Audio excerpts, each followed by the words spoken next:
26 листопада, четвер, в ефірі інформаційна служба «Заман». Я Оріні Сітомєрова. Вітаю вас. Окупанти не дозволили віце-президенту Всесвітнього конгресу кримських татар Ленуру Ісламову брати участь у засіданні по так званій справі проти нього.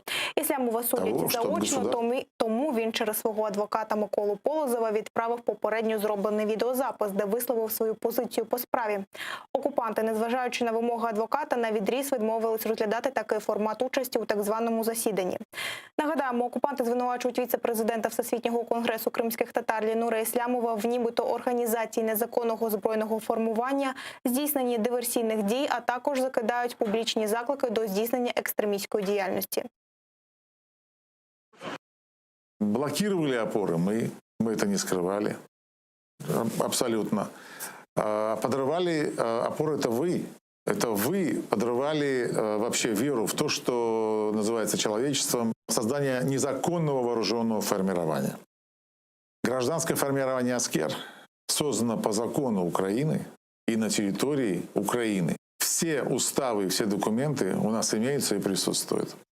Незаконное нахождение ваших войск на украинской территории. По поводу незаконного вооруженного формирования. Мы добивались и будем добиваться того, чтобы государство Украина присвоило гражданскому формированию «Аскер» номер воинской части, и оно превратилось в батальон Намана Челебиджихана. Поэтому увидите еще и вооруженное, и большое по составу формирование, которое будет легитимным образом находиться рядом с админграницей Крыма, я вам обещаю. Непризнание российского статуса Крыма. Я действительно его не признаю и никогда не признаю. И не только я, а весь мир так говорит, что оккупированный Крым – это территория Украины. Точка. Я стоял и стоять буду на том, что Крым вы должны освободить. На сегодняшний день он оккупирован.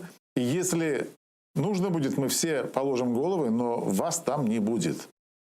Не змогли встановити місце перебування свідка Кузнєцова, щодо якого раніше було ухвалено рішення про примусовий привід. Виявилося, що він тиждень тому переїхав з адреси, за якою мешкає у Москві. Кузнєцов, відомий як пранкер Вован, він разом з іншим пранкером Лексусом у 2015 році під час телефонної розмови з Ленуром Ісламовим та Мустафою Джемілєвим нібито дізналися, хто підірвав електроопори.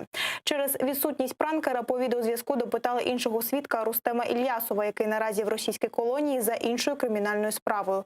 У зв'язку з наявністю протиріч в протоколі допиту і показаннями в суді окупаційний прокурор клопотав про оголошення свідчень, які надавалися раніше. Из тех показаний следовало, что свидетель выехал из Крыма в Киев. Там он обратился к своему знакомому Мустафе Джемилеву с просьбой помочь с работой. Мустафа Джемилев направил его к Ленуру Ислямову, где якобы в батальоне он мог получать по 4-5 тысяч гривен ежемесячно. После этого, согласно этим показаниям, свидетель поехал туда, на Чингар, побыл там около 2 часов, не согласился участвовать в деятельности батальона и уехал. Когда сторона защиты поставила перед свидетелем дополнительные вопросы относительно того, подтверждает он или не подтверждает данные ранее показания, он заявил о том, что он таких показаний не давал, что он считает, что Ленур Ислямов очень хороший человек и никому вреда никакого причинить никогда бы не смог, и все в Крыму уважают его. Кроме того, он заявил, что в отношении него применялись пытки и избиения. И, соответственно, те показания, которые оглашены были прокурором, он абсолютно не подтверждает никак вообще. Окупаційний Судакський районний суд відхилив клопотання захисту про припинення кримінальної справи у зв'язку із закінченням терміну давності і у зв'язку з відсутністю складу злочину у так званій кримінальній справі щодо Айдера Аблякімова, який звинувачується за статтею про неповідомлення про злочин. Про це розповіла адвокат Софія Шабанова. Окупаційний суд відхилив усі клопотання захисту. Розгляд так званої справи відклали на 8 грудня. Вже за традицією слухачів не пустили в залу окупаційного суду. Два ходатайства было о прекращении уголовного дела в связи с истечением срока давности и в связи с отсутствием состава преступления. Кроме того, было заявлено ходатайство об исключении доказательств и признание их недопустимыми, а также о вызове в суд свидетелей, которые бы подтвердили наши доводы о том, что мой подзащитный 31 августа 2020 года незаконно удерживался в здании ФСБ на протяжении всего дня без допуска к нему защитника. Во всех ходатайствах суд сегодня нам отклонил в удовлетворении всех ходатайств. Я хотел попасть на судебное заседание, чтобы послушать, о чем вообще будет идти речь в этом судебном заседании. Потому что привлекать к уголовной ответственности таких людей, это, лично я расцениваю как такое давление на наш народ. Народ, который на сегодняшний день имеет определенный взгляд, определенную позицию, и думаю, что это связано только с этим. 31 серпня окупаційні силовики після ранкових обшуків у Судаку, Совєтському та Нижньогірському районах затримали 4 кримських татар: Айдера Аблякімова, Ридвана Умєрова, Айдера Кадирова та Енвера Топчі. Чоловікам закидають неповідомлення в правоохоронні органи про листування в соцмережі з Уміджоном Дададжоновим, який, за інформацією ФСБівців, брав участь у діяльності організації ІГІЛ. Проти 4 кримських татар порушено справу про неповідомлення про злочин. Стаття передбачає штраф до 100 тисяч рублів або позбавлення волі строком на 1 рік. Знищення ідентичності та підготовка гарматного м'яса для окупаційного війська. Так правозахисники називають масштабне залучення до російських воєнізованих формувань дітей з окупованого Криму та Донбасу. Окупаційні адміністрації отримують з Москви мільярди рублів на пропаганду війни. Для цього створюють підрозділи юнармії та збирають тематичні войовничі табори. Це грубе порушення прав дітей, а подальше їх залучення до окупаційного війська – воєнний злочин. Про знущання над ідентичністю дітей та як їм може допомогти Україна – дивіться далі у сюжеті. Бойовий камуфляж, автомати та яскраво-червоні прапори. В такій самій військовій формі зелені чоловічки захоплювали державні установи, порти та литовища Криму. А в останні 6 років в однострій окупанта вбирають молодь з окупованих Росією територій України.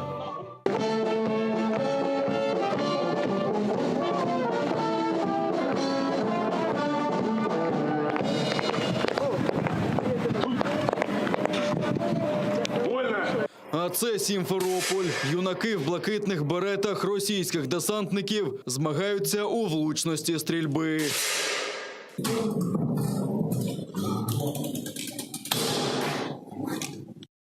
Парамілітарна організація «Юнармія» діє і на інших окупованих територіях України. Так, в Донецьку, де Росія вперто не визнає своєї присутності, присягу окупантам приймають діти. І все це під наглядом російських офіцерів.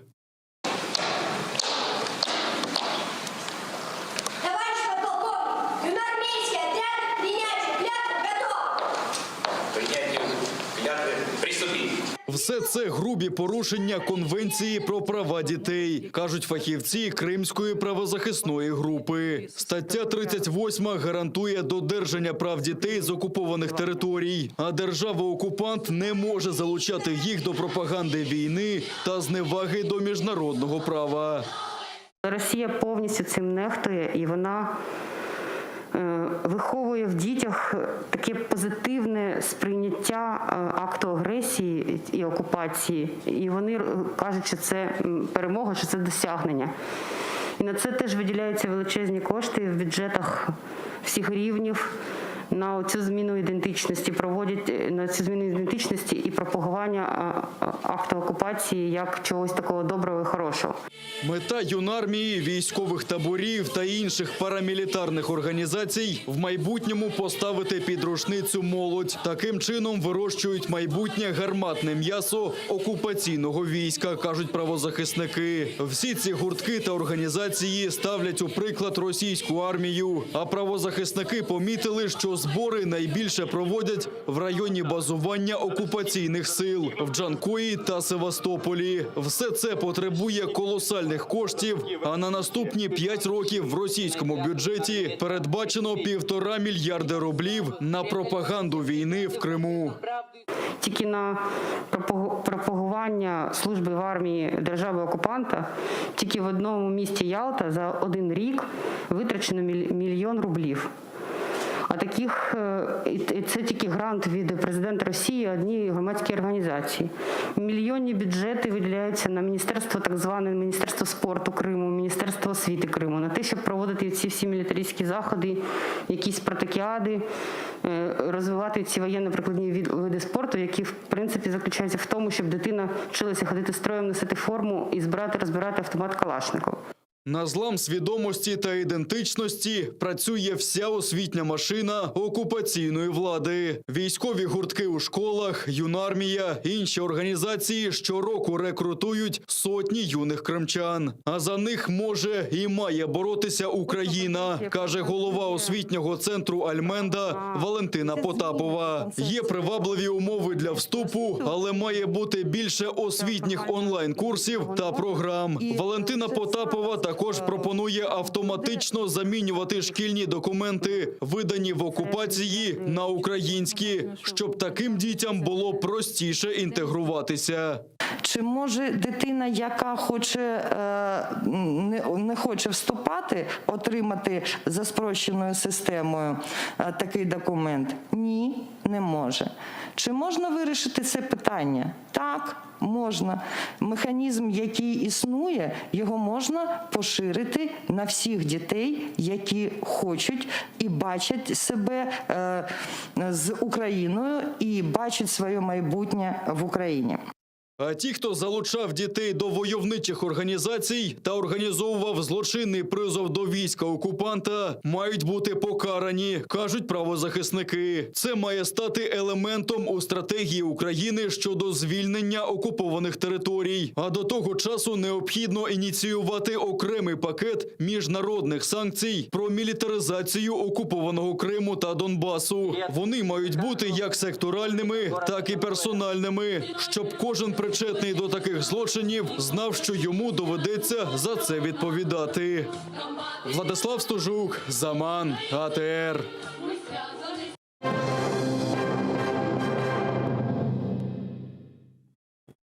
Новий пік добового приросту інфікованих в Україні. COVID-19 виявили в 15 331 людини. 225 померли, а одужали 9617 українців. Найбільше нових випадків зафіксували у Києві – 1399, каже мер столиці Віталій Кличко. А міністр охорони здоров'я України Максим Степанов визнав, що саме в Києві, а також на Одещині, Сумщині та Черкащині найбільш завантажені лікарні. Проте проблем з забезпеченням киснем немає. З понад 57 тисяч так званих ковідних ліжок киснем забезпечені 27 тисяч. Повністю подолати коронавірус в Україні не вийде, поки немає вакцини, визнає міністр Степанов. А міністр внутрішніх справ Арсен Аваков вважає, що треба негайно запровадити повний локдаун, щонайменше на 3 тижні. Надо немедленно ввести локдаун, прервать цепочку вот этой вот инфекции и постараться, так сказать, сэкономить, не сэкономить, сберечь здоровье наших украинцев и уйти от ситуации, когда у нас более 200 смертей ежедневно.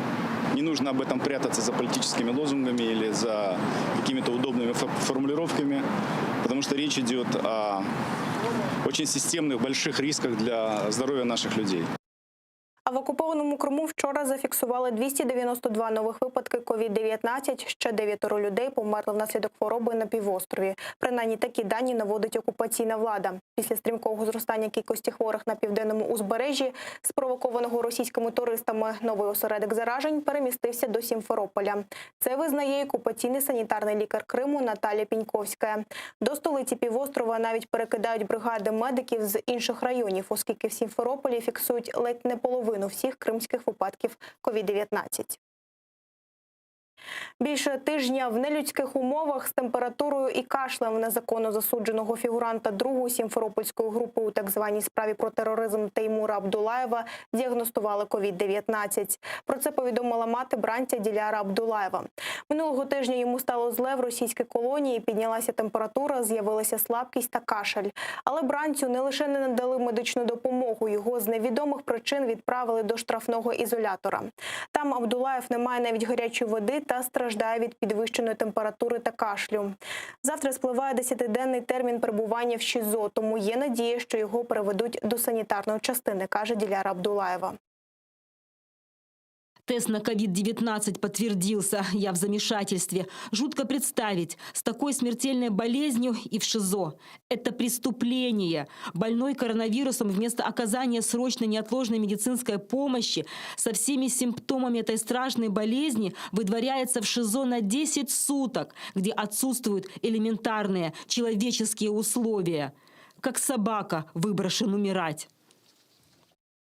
Окупанти тричі обстріляли українські позиції та вдруге за тиждень вчинили дистанційне мінування. Про це доповідають у штабі операції Об'єднаних сил. Стріляниною з гранатометів окупанти провокували наших військових на підступах до Авдіївки. Стрілецьку зброю та протитанкові гранатомети застосовували біля Водяного. І вдруге з понеділка загарбники запустили заборонену дистанційну міну ПОМ-2. З боку все тої ж окупованої Ужівки, що на Донеччині, втрат та поранень серед бійців Об'єднаних сил немає, доповідають у штабі. Про порушення режиму припинення вогню та використання збройними формуваннями Російської Федерації заборонених мін через українську сторону СЦКК повідомлено представників ОБСЄ. Бойових втрат і поранень серед особового складу Об'єднаних сил не було. Від початку поточної доби 26 листопада порушень досягнутих мирних домовленостей не зафіксовано. Це все на цю мить. Вже за кілька хвилин ефір продовжить мій колега Роман Спірідонов. А о 21-й дивіться «Заман» кримсько-татарською Шевкетом Наматулаєвим. Будьте здорові, до зустрічі.